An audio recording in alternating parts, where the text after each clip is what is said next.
much. You're doing great, Mike. Representatives Barry Moore, all great friends, Robert Adderholt, Gary Palmer, and Dale Strong. Thank you all very much, fellas. Appreciate it. In my first term, I created a thing called Space Force, so important. You know, we were losing the race in space very badly to China and to Russia, and now we're far and away #1 in space, and reestablished Space Com with a mission to protect American space assets and detect any threat to our homeland. We initially selected Huntsville for the SpaceCom headquarters, yet those plans were wrongfully obstructed by the Biden administration. And as you know, they moved them to a different locale. And today we're moving forward with what we want to do and the place that we want to have this. And this will be there for hopefully hundreds of years. That's where it's going to be. I will say I want to thank Colorado. The problem I have with Colorado, one of the big problems, they do mail-in voting. They went to all mail-in voting. So they have automatically crooked elections. And we can't have that. When a state is for mail-in voting, that means they want dishonest elections, because that's what that means. So that played a big factor also. In Huntsville, SpaceCom will play a key role in building the Golden Dome, as you know. That's going to be a big thing. Everybody wants to be a participant in it. Missile Defense Shield, we're going to be having a Golden Dome that the likes of which nobody's ever seen before. The finest, the best. And by the way, Canada called. They want to be a part of it, and that'll be great. But Canada wants very much to be included in that, and we're going to work something out with them, I hope. It will also ensure that our technological capabilities, of which we're way ahead of anybody else, there's nobody close, remain unmatched long into the future. So I'd like to ask Secretary Hegseth to say a few words. He was very much a part of it. And really, everybody behind me was. Every one of these people would call me and lobby me. I said, Katie, I don't want to talk to you anymore. I know what you want. She said, that's right, sir. That's what I want. And they got their way. So I just want to congratulate. These are really special people. They're politicians in many ways, but they're great patriots, I think even more so than politicians. So they fought very hard to get it, and it's an honor to give it to Huntsville. Pete, say a few words, please. Thank you, Mr. President. As usual, right place, right time, for the right reason. In your first administration, you established the Space Force at a time when we knew we had to be looking to that domain of space. You also reestablished SpaceCom to ensure that priority was put in place, and you, through the Air Force, independently identified that Huntsville, Alabama was the right place to put it. For other reasons, in the next administration under Biden, they decided to move it somewhere else. Well, during that time, the DoD Inspector General, the Government Affairs Office, they did their own assessments, and where did they say SpaceCom should go? Huntsville, Alabama. So what you're doing today, Mr. President, is restoring it to precisely where it should be based on what the Space Force, the Air Force, your leadership believes will give us strategic advantage in the future. That is Huntsville, Alabama. We are way ahead in space, but this will ensure we stay leaps and bounds ahead, because that's the most important domain. Whoever controls the skies will control the future of warfare. And Mr. President, today you're ensuring that happens. Thank you. Thank you very much. Katie, would you like to say something? Mr. President, we are grateful for your leadership on this and restoring Space Command to its rightful home in Huntsville, Alabama. This delegation has worked together, both chambers, both parties, to make sure that Huntsville was the place that Space Command called home. As was mentioned, obviously the Biden administration chose to make this political. What we want to do is put the safety and security of Americans first. We want to make sure that our warfighter is put first, and we want to make sure that America continues to lead. And today, Mr. President, you've allowed that to happen. Thank you. Thank you very much. Tommy, please. Yeah, thank you. Thank you, Mr. President. This is a great day for our country, not just for our state of Alabama. We need help in our military. We need to catch up. And as Secretary Hegseth said, we're not behind in space, but we know where we're at, and we need to expound on that. Now, this move will save the taxpayers $480 million. It's not going to cost more. It's going to cut $480 million. We have the plans intact, It'll be behind a secure wall in Huntsville, Alabama, at Redstone Arsenal. We have 40,000 people there. We have the FBI there. We have missile defense there. We have NASA, Blue Origin, and SpaceX. It is the perfect place for Space Command. I would tell you today, and I've spoke with the President for the last 3 or 4 years about this. If I thought it needed to go somewhere else because I understand the security of our country, I'd be for that. But the best place for Space Command is Huntsville, Alabama, because what we have and what it means to this country is going to be so important. So thank you, Mr. President, for this, and we look forward to building a huge Space Command and having the Donald J. Trump Space Command Center in Huntsville, Alabama. Here, here. JD, would you like to say something? Sure. Well, Mr. President, thank you. I'll be very brief here. I lobbied the president hard to put it in Ohio, but he said these people behind us, these Alabamas, are just too powerful and too persuasive, and so it's in Alabama. But as Tommy said, this is exactly the right place for Space Force and Space Command. I think Americans ought to appreciate the fact that you can't win the battle of the future unless you control the skies. The cyber security, the communications, the entire infrastructure of the battle in the 21st century will be in space. So it was a visionary move in the first administration for the president to set up Space Force, and I think an equally visionary move to make sure that Space Force is right where it should be in Huntsville, Alabama. Thank you, sir. Thank you very much. Gentlemen, anybody want to say anything? Would you like to say?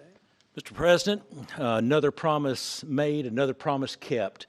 You think about it, Redstone Arsenal is critical to national security. The president said when you were the 45th president, let's do what's right for national security. And today, that's exactly what we're doing. It's not because of this or that. It's because it's right for national security. You think of the 21 categories that were evaluated to determine what was best for national security. All indicators pointed back to Huntsville, Alabama, and Redstone Arsenal. We have the right people at the right place at the right time. Mr. President, on behalf of the people of the 5th Congressional District and all of Alabama, thank you for keeping your word. Absolutely. Thank you very much. Anybody? Let me just say, Mr. President, I want to say thank you. And thank you for doing this because it was the right thing to do. When they looked at all the numbers, Huntsville was the place to go, and like you say, it was unfortunately pulled out, but you made it right. So I want to just say thank you again for a grateful nation, and to the state of Alabama, we're very grateful. Thank you, and God bless. Thank you. Thank you very much. Please, go ahead. Thank you, Mr. President. Throughout history, militaries has always understood that whoever could hold the high ground held the advantage. Space is the ultimate high ground. And what we're doing with moving the Space Command to Huntsville is absolutely critical to our maintaining dominance in that sphere. And it goes hand in hand with what we're trying to do with the Golden Dome and missile defense, to defend against anyone else who tries to enter that sphere. So thank you, Mr. President. Thank you very much. Please.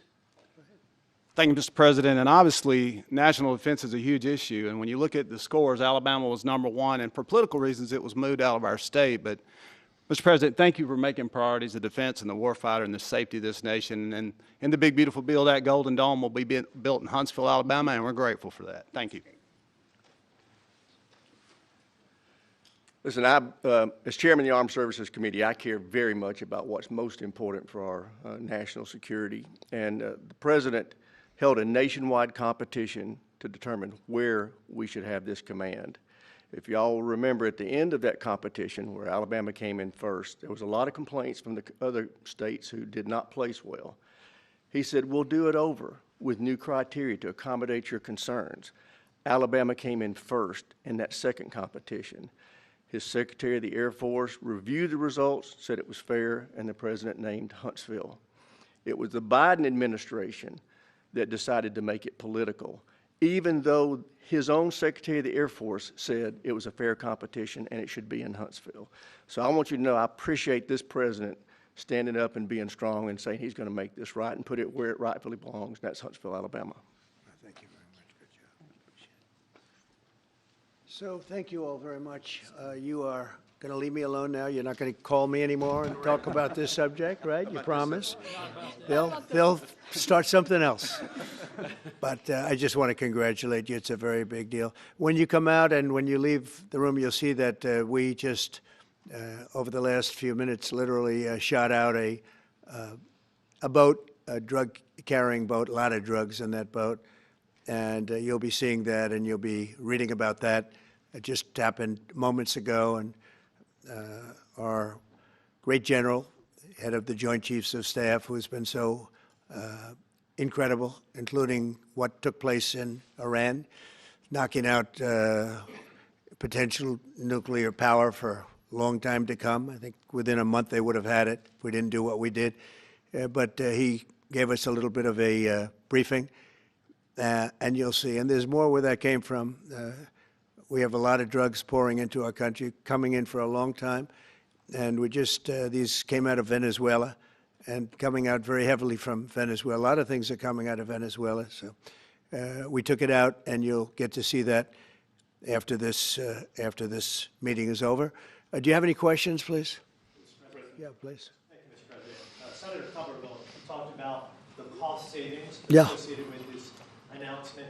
Can you talk about the strategic benefits by having Space Force Command headquartered in Huntsville? Well, it just works because we have so much else there. And having a central, you could call it a central command, but it really is a command station. Also, even locationally, where it is, and when you think about flying distances, if you can save a half an hour as fast as some of these planes go and things go, and even the rockets go, if you can save by having the best location. So we went out, as you know, to experts, and we had 4 different groups of experts. They all said this was the best location.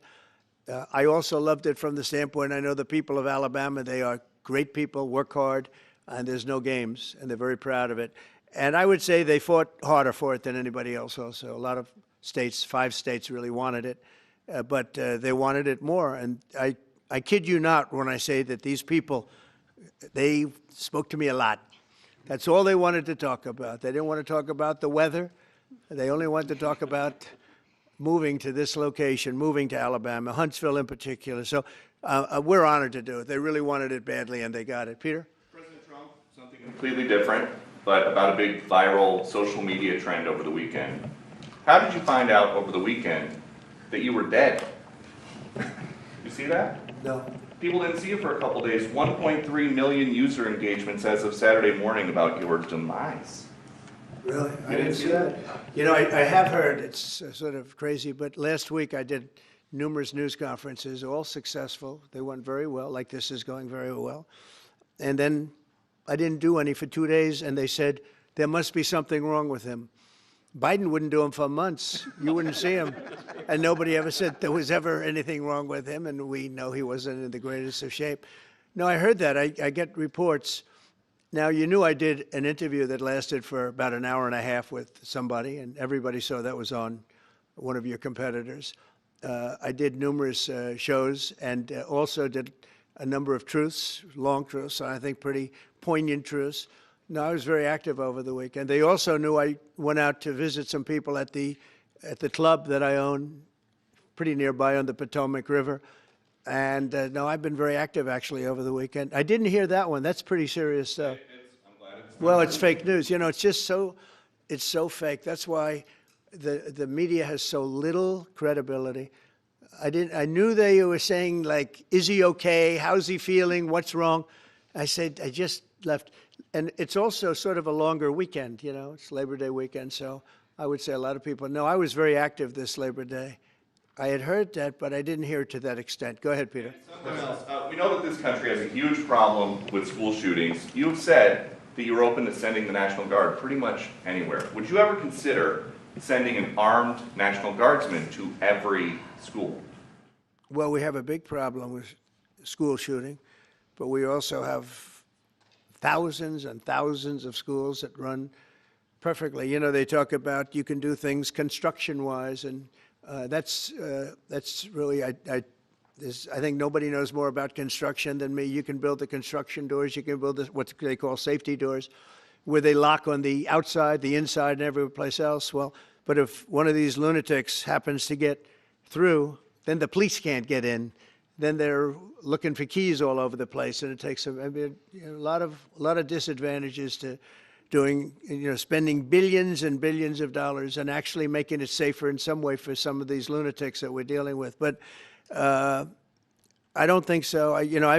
I've thrown out the concept. We have great teachers that love our children. The parents love the children. Teachers love the children, too. And if you took a small percentage of those teachers that were in the military, that were distinguished in the military, that were in the National Guard, et cetera, and you let them carry, that's something that a lot of people like. I sort of liked it. It'd have to be studied, but they're trained. They know about weapons. You can't do it with every teacher because most teachers don't know, and But I always thought that would be an alternative. But it just we've had a lot of instances. Other countries have also. They have different kinds of problems than we have, but we do have. There's something going on. And it's a bad thing. Yes, please. Have you spoken with President Putin in the past week? Have you spoken with President Putin in the past week? Yeah, I don't want to. I have learned things that will be very interesting. I think in the next few days you'll find out. Will there be any consequences if there isn't some type of announcement of a meeting with President Putin and President Zelensky? Yeah, there will and what be. could those consequences be? We're going to see what happens. We're going to see what they do and what happens. I'm watching it very closely. Last week they lost 7,000 between the two countries. 7,313 soldiers, to be somewhat exact, for no reason whatsoever. And they're Russian and they're Ukrainian, but, they're soldiers. I want to see it end. Yeah. Mr. President, have you decided you're definitely going to send National Guard troops to Chicago? I didn't say when, but the answer is, look, Chicago's very interesting because I watched Pritzker get up and say we don't need help, we're safe. But 2 weeks ago, they had 6 people murdered, and they had 24 people hit by bullets. Last week, as you know, it was 7 people, 24 people hit, and 7 people died. And then over the last 2 days, that was the crown jewel. They had, I guess, 9 or 10 killed, and 50 hit with bullets. And you have this governor get up, who's a terrible governor. Probably he and Gavin Newsom would be probably the 2 worst and most naive. They're naive. Either they're naive or they're very untruthful. And he'll say, we don't want any protection. We don't need. So in the last 3 weeks, he's lost almost 20 people killed. There's no place in the world, including you can go to Afghanistan, you can go to places that you would think of. They don't even come close to this. Chicago is a hellhole right now. Baltimore is a hellhole right now. Parts of Los Angeles are terrible. If we didn't put out the fires, and I mean the other fires, the bullet fires, they didn't do a good job with, they should have had the water coming down, like I said. We had to release the water. We had to go in and release the water to LA. It's so badly run. But if I didn't send the National Guard into Los Angeles, I would be making an announcement today. I'd be talking about Huntsville, and I'd simultaneously be saying, by the way, the Olympics is not coming to Los Angeles. If we didn't do that, and even the sheriff, the top law enforcement person in Los Angeles said, we could not have handled it without them. So that's what he said. Make your mind up on Chicago, though? Well, we're going in. I didn't say when. We're going in. When you lose, look, I have an obligation. This isn't a political thing. I have an obligation. When 20 people are killed over the last 2.5 weeks, and 75 are shot with bullets. So let me tell you a little story about a place called D.C., District of Columbia, right here where we are. It's now a safe zone. We have no crime. It's in such great shape. You can go and actually walk with your children, your wife, your husband. You can walk right down the middle of the street. You're not going to be shot, Peter. You're safe. Everyone likes you anyway. They probably wouldn't do it. But it's so dangerous. And there are people in this audience you've suffered greatly. There are people in this audience that have been mugged and hurt badly, and they don't want to talk about it. Maybe you were very brave in talking about it. You made quite an impression on a lot of people. I appreciate it. But there were other people in this room that have been hurt very badly just walking down the street in D.C. Washington, D.C. is a safe zone right now. It's a safe city. The restaurants are open. They're booming. You can't get a restaurant. New restaurants are announcing that they're going to be open. This took place in 12 days. Now, it's 15 days, but 3 days ago, it became what's known as a safe zone. It's a safe city. And this city was really bad, really, really bad. We took 1,600 people out, hardcore criminals that will not be coming back anytime soon. And we're very proud of it. You know, to have our nation's capital lose every week, you know, it was like years, many years, where every single week somebody was killed for many, many, many consecutive weeks. This went on for years.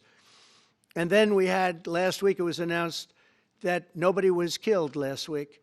And I made that announcement in front of a very distinguished leader of a country. And I'm saying proudly, ladies and gentlemen, nobody was killed in Washington, D.C. this week. He looked at me like, what's that all about? I say, yeah, we have a little bit of a crime problem, and we don't have a crime problem in Washington anymore. And the mayor has been very helpful, and the police commission has been very helpful, and it's been a great team. And I would love to have Governor Pritzker call me. I'd gain respect for him and say, we do have a problem, and we'd love you to send in the troops, because you know what? The people, they have to be protected. I saw today on one of your networks, not a friendly network, except really the opposite, I would say, very unfriendly network. And they interviewed about 12 people on this morning. Most of them were African American, who were black. And they were saying, please, please, please let the president send in. These were people from Chicago. Please, we need help. We need help. We can't walk outside. We're petrified. If the governor of Illinois would call me up, I would love to do it. Now, we're going to do it anyway. We have the right to do it because I have an obligation to protect this country. And that includes Baltimore. I saw where Governor Moore was asking me to take a walk down the street of Baltimore. Well, Baltimore is a very unsafe place. It's rated number 4 in the city, one of the most unsafe places anywhere in the world. But, you know, we took care. This was a beautiful thing that happened in Washington because we showed that it could be done. And this wasn't just sending big, strong guys, and they are big and they are strong. You know, we had a great decision from the Supreme Court that had to do with sort of talent. It had to do with you are put down based on merit. You can hire based on merit. So merit for a soldier or for a policeman is strong, physically fit, something, you know, having a certain ability, not a person that is woke and got the job through woke, but wasn't strong enough to lift a gun out of the holster, et cetera, et cetera. No, I looked at the police. As you know, last week I went over, we had a meeting with, there had to be 300 people, and they were all very impressive looking. And when the bad guys see them, they're not going to do a thing. And so I'm very proud of Washington. It serves as a template, and we're going to do it elsewhere. But Chicago is certainly going to be high. I would love to have him call. I would love the governor of Illinois. I'd be honored to take his call. All he has to do is say, sir, we need help. It's out of control. And everyone knows it is. He's not kidding anyone. I would love to have, I would say, Governor Moore call, because I watched him over the weekend trying to explain that Baltimore, what they need is housing. No, they don't need housing. They need to get rid of the criminals. These are hardcore criminals. You know, we took many people off the streets of Washington, D.C. They're hardcore. They're not going to be good. In 10 years, in 20 years, in 2 years, they're going to be criminals. They were born to be criminals, frankly. They were born to be criminals, and they're tough and mean, and they'll cut your throat, and they won't even think about it the next day. They won't even remember that they did it. And we're not going to have those people. Washington, D.C. is now a safe zone. It's a safe place. And you can walk, Katie, you can walk right down the street with, by the way, one of the biggest human beings I've ever seen, which is her husband. He was a football player for like 11 years in the NFL. He's a big person. But big doesn't mean anything when they have guns and when they have knives and everything else that they have, right? But you can walk right down the street, even by yourself, and you're totally safe. Washington, D.C. is a great thing. Yes, ma'am, please. Mr. President, as you're calling on Democratic leaders across the country to work with you on crime, do you see your efforts here in D.C., including, for example, working with Mayor Bowser here as a model for bringing more bipartisanship in matters not only with crime, but also issues that matter to everyday American people's lives? So Mayor Bowser's been great. She could have taken the thing, oh, well, and then after I clean it up, they'll take credit for it. You know what they do is they take credit. Like, we cleaned up Los Angeles. We did a great job there. And it was overwhelming what was going on. And again, the police chief made a statement that we could not have done, there's no way they could handle it. You saw what was happening out there. It was going to be a disaster. We stopped it cold. If we didn't do that, would have been a very sad day. And, you know, remember, we have the Olympics, we have the World Cup, we have all these things coming, and we have 250, all of these things coming. But I watched Newsom get up and say, he's doing a great, he's not, we're the ones that did it, and that's okay, whatever it takes, but the main thing is but he got up and said, we did it. Well, he didn't want us there, and he's going to need us again because it's starting to form again. I see it. It's starting to form again. You know, we have to maintain. It's like maintenance on an airplane. You can buy it, but you have to maintain it. And if you don't maintain it, a good plane becomes very unsafe very quickly. So it's an honor to do it. A lot of presidents wouldn't do what I'm doing. I don't need this heat. But when I watched television last night and I'm watching the news and I see that 9 people were killed in Chicago and 54 were badly wounded with bullets, I say, that's not this country. We have to do something. And I do say this, I say this very much. I'm not speaking to anybody but them right now. I would love to receive calls from governors and mayors saying they need help. We'll help them. We have a lot of people. We have a great force. We have a great military force. You know, Pete will tell you that when I was running for office, and this was a big headline, I think, you know, probably got me a couple of votes, but you couldn't sign people in the military. Nobody wanted to join the military, the Army, Air Force, the Navy, Marines, Space Force, Coast Guard. We never forget Coast Guard because they've done such a great job. Never. But nobody wanted to join any of them. We were way below what we wanted. Every single one. The closest was the Marines, whatever that is. You'll explain that to me. But the closest was the Marines. But every service was way down, way down. And then I got elected, and our country is the hottest country anywhere in the world right now. Everybody's talking about the USA. They're talking about the job that we're doing. Everybody. We have the best economy. We have a very, very important decision being made by the Supreme Court because our country is the richest, the strongest, the most powerful. But if for some reason some liberal court, I'm talking about the court that just ruled, where even an Obama judge voted in favor of us, which I gave him a compliment yesterday, as you know. I said that took great courage. But it's a liberal court, and it's going up to the Supreme Court, who I think have been incredible people. I think they've made very wise decisions. But the tariff question, because without the tariffs, this country is in serious, serious trouble. We've taken in almost $17 trillion of investment is coming in. Most of it is coming because of tariffs. And if for some reason somebody wanted to be politically correct, I actually think it's unpolitically correct. I think politically correct is to approve it because there's nothing so popular as what's happened to our country. Our country is doing so well.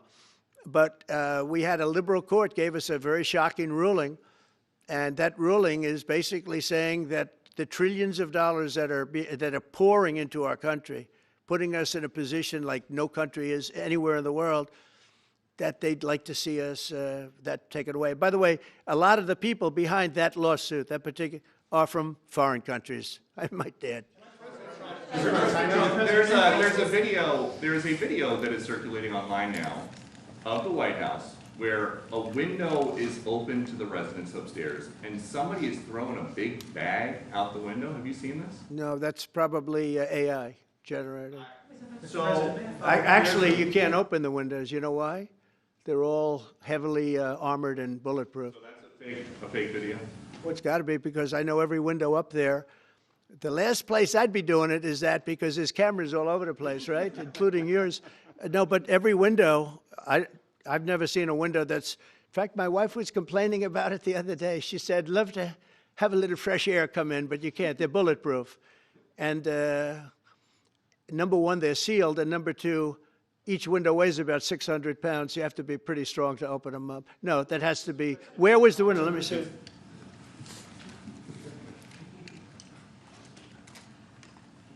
Maybe from the renovations? Which is the window? It looks like this is on the 15th Street side, I think. So right here.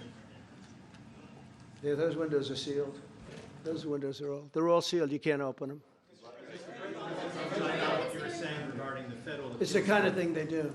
And one of the problems we have with AI, it's both good and bad. If something happens really bad, just blame AI. But also they create things, you know, it works both ways. If something happens that's really bad, maybe I'll have to just blame AI.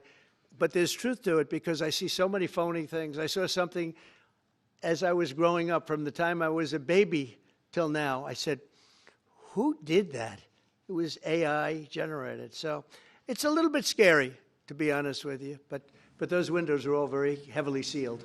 Thank you, Mr. President. I want to follow up with what you were saying regarding that federal appellate court that ruled against you and your administration as it relates to your ability. Well, they ruled against our country, the court, and they ruled against us before. It's a very liberal court. You called it highly partisan in your Well, it social certainly media is. posts. It certainly and is. in fact, it was along ideological lines, 7-4. Well, except that we actually got one of the Obama judges that was appointed by President Obama voted in favor of the tariffs because he felt it was imperative for our country to thrive and survive even.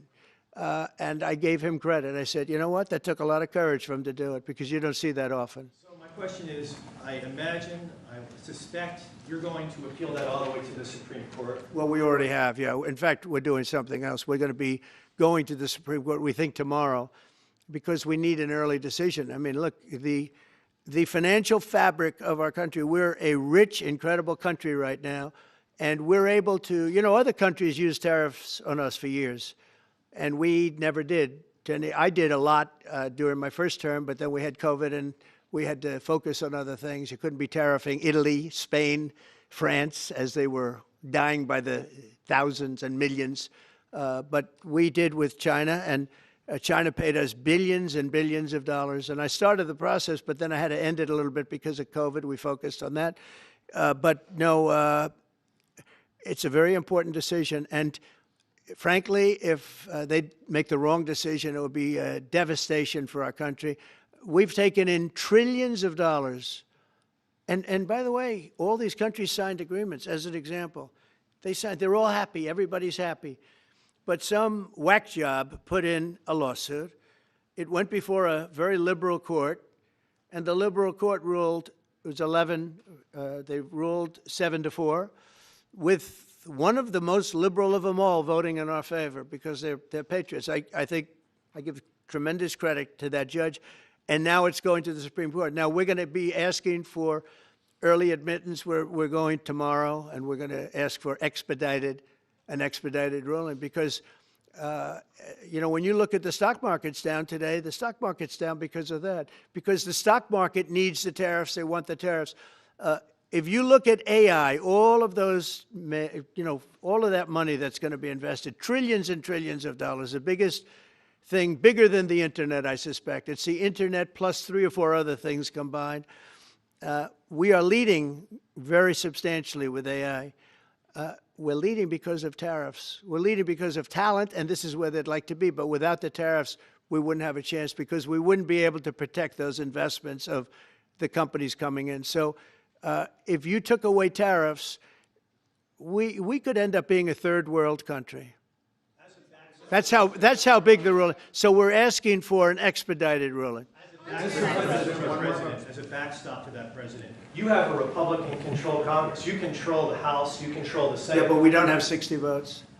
We don't have 60 votes. I'd love to do that. Oh, if we had 60 senators, if we got the 60 votes, we would get them. But we need 60 votes, and we need, you know, a certain number in the House. I think we'd get, I don't know, we have about 5 of them here. Would everybody agree with me on tariffs? Without tariffs, we're a different country. We have taken in so much money. And here's the thing. We signed a deal with Japan. They're paying us hundreds of billions of dollars. We signed a deal with South Korea. We signed a deal with the European Union. We signed a deal with Europe. And those countries are paying us $950 billion. And they're happy about it. They're okay. As one of them said, it's amazing that we got away with it so long. One of my friends, a leader of one of the countries, and they're fine with it. They all signed. If that ruling ever went against us, I guess would have to give back hundreds of billions. We would have to give trillions and trillions of dollars back to countries that have been ripping us off for the last 35 years. And I can't imagine it happening. On a legal basis, they have no legal basis whatsoever. But on a common sense basis, it would destroy America. Okay. We talked about controlling the sky. On Sunday, the satellite signal of Ursula von der Leyen's plane was alleged. With Ursula? Well, she had an interesting event. She's a tremendous woman. And so what are you asking me about her? NATO is concerned about it, too, about this. Sure, NATO is concerned about it. Well, nobody knows where it came from, but they did take away her ability to use a phone. You know, sometimes that's a good thing. Sometimes that could happen to me. I'd be very happy. Mr. President, reducing the tariffs on India from 50%. What does that mean? Are you considering taking away some of the tariffs that you've imposed on India? You had posted. No, we get along with India very well, but India has, you have to understand, for many years it was a one-sided relationship. Only now, since I came along, and because of the power that we have with tariffs, India was charging us tremendous tariffs, about the highest in the world. They were about the highest in the world, number one. And we therefore weren't doing much business with India, but they were doing business with us because we weren't charging them. Foolishly, we weren't charging them. So they would send in massive, everything they made, they'd send it in, pour it into our country. Therefore, it wouldn't be made here, which is a negative. But we would not send in anything because they were charging us 100% tariffs. And, I'll give you an example, Harley-Davidson. Harley-Davidson couldn't sell into India. There was a 200% tariff on a motorcycle. So what happens? Harley-Davidson went to India and built a motorcycle plant.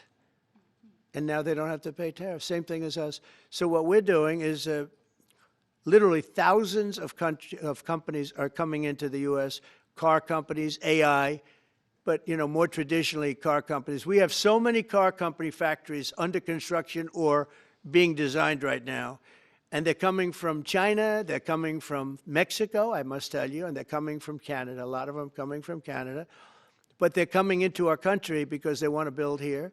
And they want to build here for two reasons. Number one, they'd like to be here. And number two, the tariffs are protecting them. And number three, they want to avoid paying tariffs. When they build their cars here, they don't have any tariffs to pay. When you build here, you don't have any tariffs. Mr. President, Go ahead, in light of the Minnesota shooting last week, the Department of Homeland Security is now awarding more than $100 million to hundreds of faith organizations across the country to help them ramp up security.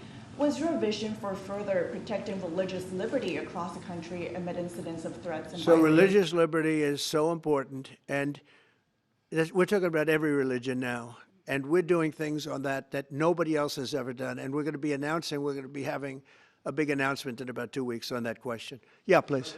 On Space Command, sir, are you concerned that people may not be willing to relocate from Colorado to Alabama? No, I'm not worried. We'll get somebody else. The problem with Colorado is they have a very corrupt voting system. Look, I have so many friends in Colorado. Anytime you have mail-in voting, you have corrupt elections. Very simple. It's very simple. Even Jimmy Carter said it with his commission. They set up a commission with him and Scoop Jackson and some people, highly regarded people. And they said the finding was, if you have mail-in voting, you will have corrupt elections. Well, your radical left governor decided that he was going to have all mail-in voting in Colorado. Once you have all mail-in voting, and for whatever reason, the Democrats cheat. And they cheat like, they're not stupid. That's the only thing. They're no good on policy. They're no good on management. They're no good at government. But they're great at cheating. And they stick together, too. I give them credit for sticking together. Please. Obviously, this is a big win for national security, moving this to Alabama. We've all can agree with that. Big. Is there any idea of the economic impact this has on the state and on that local area? Katie, do you want to answer that? Look, go ahead. Please go. This is going to be tremendous. I mean, the state of Alabama, what we've seen through this process is the worst of Washington. We've seen politics get in the way of what is best for the warfighter, what's best for national security. And the state of Alabama is about to show the country the best among us. So we know the economic impact is going to be tremendous. There at Redstone Arsenal, we're proud to house everything from the FBI to headquarters there for material command to a number of things. We obviously have NASA with Marshall Space Flight Center, and so this naturally fits within. When you look at the decision matrix that they placed in front of us, that's why we ranked so high, is because we have the resources necessary and the ability to build out quickly to meet the needs in front of us. As far as economic impact, it would be tremendous. Does anybody have an exact number? 1,600 jobs. 3,000 spin-off. With 3,000 spin-off. Look at this. This is teamwork right here. So we are really proud, and the people of Alabama are ready to get to work. And I've got a housing question, if you could, just for a second, Mr. Yeah, President. please. Owning a home and going about the American dream seems like it's out of touch for a lot of Americans. Just recently, you pushed out a statement about addressing an emergency housing situation. That's right, we're thinking about doing that. Yeah, can you just? Well, we need a little help from the Fed. We have a man named Jerome Too Late Powell. You probably heard of him. He's too late. He's way too late. And the economy is so strong that it's pushing through that. Normally, it would have been much tougher, but we're doing so well that we're pushing through it. But it makes it very hard for people to get mortgages because too late is too late. Very simple. He's too late. And probably political, whatever. He wasn't too late before the election. Before the election, he was cutting rates, right? Because he was hoping that, I guess, Biden would get in or that Kamala would. He was a big Biden guy. Explain that one. And then he was a Kamala person. But he was hoping, I guess, she'd win, I guess. I don't know. It didn't work out too well. But, yeah, we need a very serious cut. You know, I think that if you look back many decades ago, the United States was always the lowest, even if they were doing badly. The United States was, because without the United States, everything in the world would die. It's true. It's so powerful. It's so big. And I made it really big in the first 4 years. Then it started to degenerate with what this Biden administration did. But we built it up to a level that I never thought we could be at this quickly. We're the hottest, we're the best financially. The money coming in is so big because of tariffs and other things, but because of tariffs. Tariff gets us even those other things. Plus, it gets us great negotiators. I settled 7 wars, and numerous of those wars were because of trade, and numerous of the trade deals that I made were because of tariffs. It gives you a great negotiating ability. If that ability were taken away from us by a liberal court acting on essentially foreign nations, asking to get help from the United States government, when they've been doing this to us for 40 years, that's why we have $38 trillion in debt. We won't have it for long if they let us, if they allow us to do what everybody knows we should be able to do. Yeah, please. Mr. President, another Biden-era action that you're now reversing is that you signed a deal last week to make federal buildings adopt and embrace classical architecture styles again. Can you talk to us about why you do that, and also what's your vision? Well, we want to see beautiful buildings. Now, you know, it's in the eye of the beholder. I've seen architectural reviews over the years. I'm an expert at it. I've gotten a lot of great reviews. But I've seen buildings that I didn't think were very good get great reviews, and I've seen great buildings get bad reviews. So, but it's just a standard. We want to have a good standard. We're building something here, you know, for 150 years they wanted a ballroom at the White House. We're doing something at the highest level, using great architects and all. And, you know, it's very exciting. But we have a lot of interesting things happening architecturally in D.C. And D.C. is like a different place. And, you know, even the contractor said, sir, we walked down today, we feel like much safer. It's like a different place. Washington, D.C. is great. Now, we're going to also beautify it. We're going to put a topping on the roads. We're not going to rip them apart and take 4 years to build a road that was exactly the same by the time you build it. But we're going to put toppings. We're going to put new medians in. We're going to get the graffiti off. We're going to put tiles up in the tunnels where the tiles are missing. We'll do the whole tunnel instead of, you know, a little area where you see new tiles, old tiles that never look too good. But they could use it. You know, they've been up for 50 years. They've served their duty. But we're going to make this within about a 20-mile radius from the White House. we're going to have this place spick and span. It's going to be crime-free, and it's going to be spick and span. It's going to be, you'll be proud of Washington again. Go ahead, please. Sir, China's having a massive military parade that President Putin and Kim Jong-un will be attending. Do you interpret that as a challenge to this? And are you concerned at all about those countries trying to be some sort of counterweight? Not at all. China needs us, and I have a very good relationship with President Xi, as you know, but China needs us much more than we need them. No, I don't see that at all, no. And I had actually a very good meeting with President Putin a couple of weeks ago. We'll see if anything comes out of it. If it doesn't, we'll take a different stance. Everyone in March today in California ruled that your deployment of National Guard troops to Los Angeles was illegal. Do you have any response? Well, it was a radical left judge, but very importantly, what did you not tell me in that question or statement that you made? Pretty much of a statement, I think. Well, I was asking for your response. No, you didn't say what the judge said, though. The judge said, but you can leave the 300 people that you already have in place. They can continue to be in place. That's all we need. But why didn't you put that as part of your statement? Because the same judge ruled exactly as you said, except the judge said that you could leave the 300 people that you already have in place. They can stay, they can remain, they can do what they have to do. Thank you very much, everybody. We appreciate it. Thank you. Thank you. Thank you very much. Thank you, guys. Thanks, press. Thank you. Thank you. Let's head out. Let's go, guys. Thank you. Thank you, press. Thanks, guys. Let's go. Let's go. Keep going. Thanks, guys. Thank you, press.